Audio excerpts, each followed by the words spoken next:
Quick introduction. Actually, you're a man that doesn't need much introduction. I've known Ian for quite a long time. In fact, I used to sort of ring you in my pre-AWBD days for agronomic advice. So I think we're in good hands here. So Ian, over to you. Okay. Thanks, Chris. So, yeah, we're jumping from very general talk about biomass into something much more specific. This is a continuation and an addition to the Willow breeding program at Rothamsted Research, which has been going for many years and benefited from the work that preceded it at the Long Ashton Research Station. So we're, after many years of working on this, accelerating the breeding and accelerating the deployment. The breeding, of course, is slightly longer term, but there are things that we can do to speed up the use of what we already have.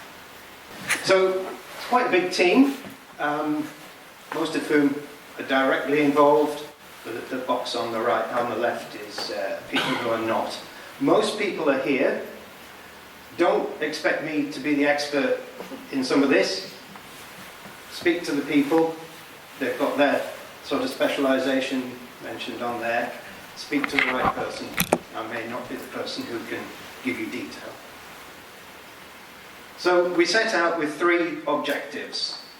As I say, to use what we have today, the varieties we have today, as best we can. In terms of the breeding, really keen to begin to use genomic selection in the breeding program. It's a technology that's been well demonstrated in other crops and animals. It's used quite widely, but what others have done is not a lot of use if you're trying to breed willows. You need specific models and estimated breeding values for the material you're working with. One of the implications of using genomic selection is that we will hopefully, the intention is to cut the time frame for producing a new variety. And immediately we could see a problem with that we would end up with something we would be very keen to launch on the market, but we'd have very little material because it was so young in the process. So we're also looking at methods for rapid multiplication of that material to be ready when we make selections to do something useful with them.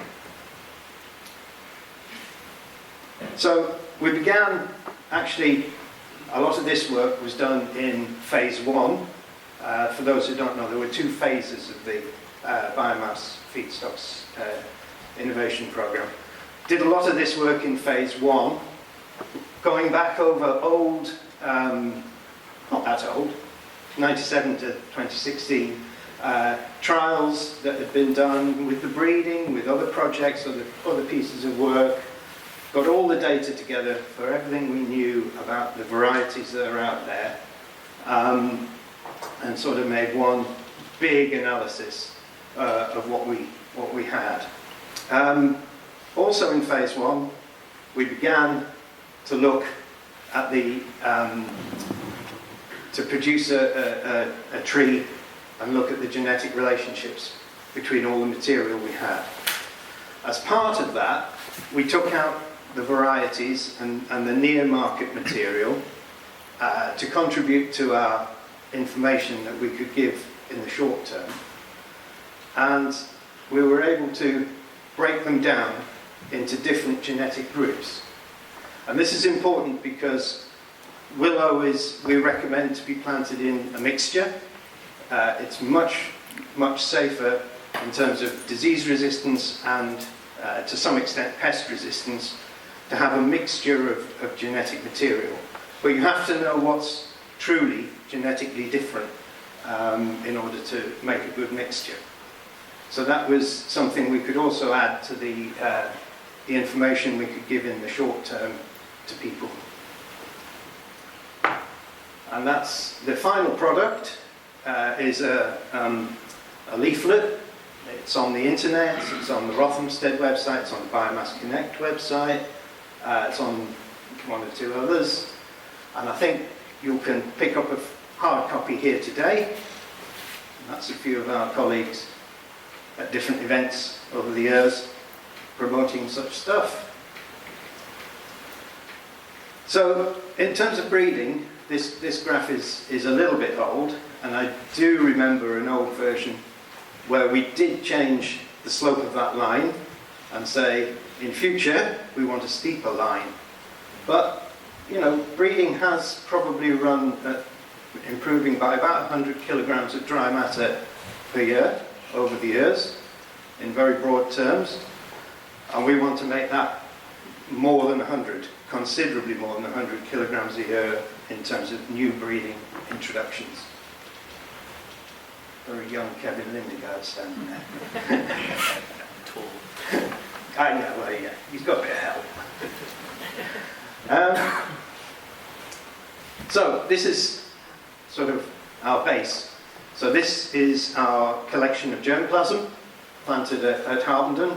There's 1,500 individual accessions in the collection, and Steve Hanley and his team have been very busy and produced a phylogenetic tree of them all. The ones of interest, does the water work? Oh, it does.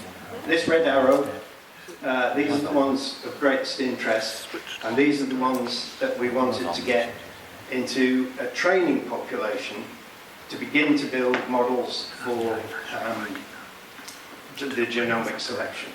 Having decided on what we want in that training population, we went out to a set of sites, multiple sites, which could give us something different in the environment. One thing I didn't say, when we did all that analysis of previous trials, it was limited by the fact that a lot of them were grown on ex-arable fields. So in terms of weather, climate, soils, etc., they were a little bit narrow. So we tried to go a bit broader. We didn't have much data or evidence in Scotland. Although Willow has a reputation, and you know, in Somerset there's a lot of willow grown on the levels for the traditional industries. We didn't have a lot of information on flood inundation, which is an interesting aspect beyond just biomass production in terms of environmental engineering, etc. So we went out across the country to get a broader range of environments with this training population, which also contains all of the varieties, so we're simultaneously gaining more information about the varieties. This is an example. Rich, will you? This is yours, down in Somerset. And you can roughly see that you've got, well, 2,500 very small plots in there. It's a big scale job, this. There's a lot of work involved. And we're phenotyping for what I would possibly say is the usuals. The big one is rust, caused by Melamsera species. There's several pests. They're a bit more difficult to work with in terms of getting good phenotype data because they don't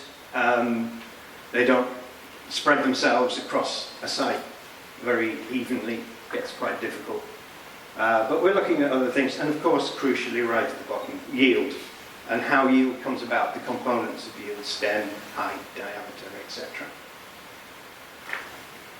So, this is the one that I'm not expert at. This is Steve Hanley and the others. So this is actually how he is running his development of genomic selection.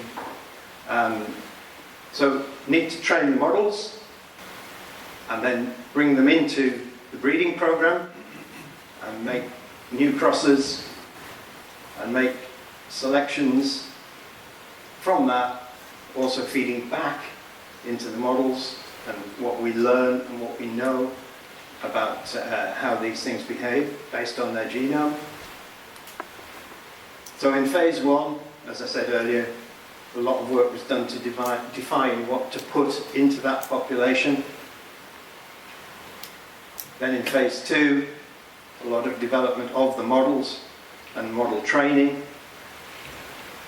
And then the future is to get that breeding program running genomic selection running and cutting those timescales quite significantly. So this sort of shows that timescale. This is what we've been running with. I have to say 12 years is quite a challenge. To get a new variety from across in 12 years is quite a challenge, but we've done it. If we are successful, we think we could take out that middle section, could be as much as 6 years taken out of the breeding program. However, as we've said before, that will leave us short of material.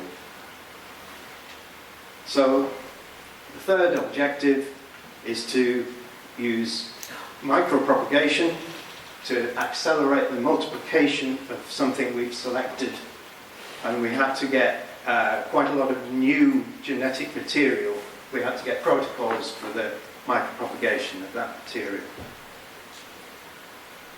So, thank you very much. Some specialists there at the bottom if you really need to talk to people. Steve isn't here, Sergio's here on the biotech, and Will is here on the breeding, so you can speak to the people involved. Thank you. Perfect, Ian. Thank you. And thank you for your time.